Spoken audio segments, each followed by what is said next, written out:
Boa noite. Olha, nós estamos aqui manifestados e unidos porque estamos muito indignados com a postura que o governo está a ter para connosco. Nós somos cidadãos angolanos que estávamos em Portugal em desespero para vir para a nossa terra, mas acabamos por considerar que, apesar da situação precária lá, nós acabávamos por estar em melhor segurança. Descemos aqui e estamos a ser tratados como criminosos. Saímos do avião, tiram-nos os passaportes, colocam-nos em autocarros para calarem a nossa voz, levam-nos para locais que nós não sabemos onde. Chegado a esses locais já tivemos que deslocar para outros locais porque não estavam preparados para receber o número avultado de pessoas.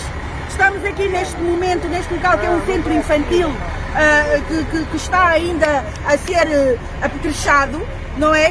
Querem colocar-nos aqui em quartos partilhados, casas de banho únicas, sem alimentação.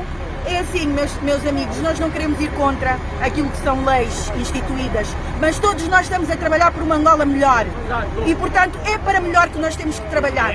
Temos todos consciência do que é a propagação desta pandemia, mas sabemos muito bem que, ao estarmos aqui, vocês estão a colocar a nossa vida em causa, quando muitas vezes nas nossas casas nós teríamos outras condições.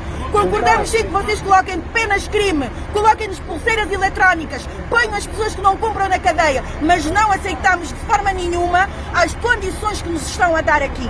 Entenderam? Somos cidadãos dignos, trabalhadores, que trabalhamos para o desenvolvimento deste país e não é para estar aqui a ser tratados.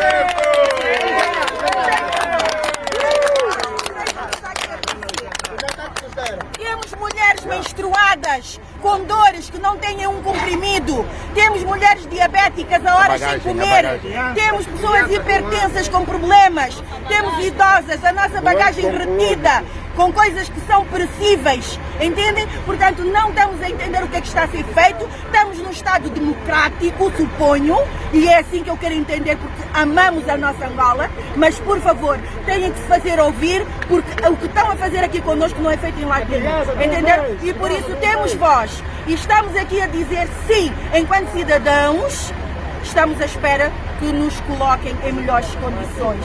As quarentenas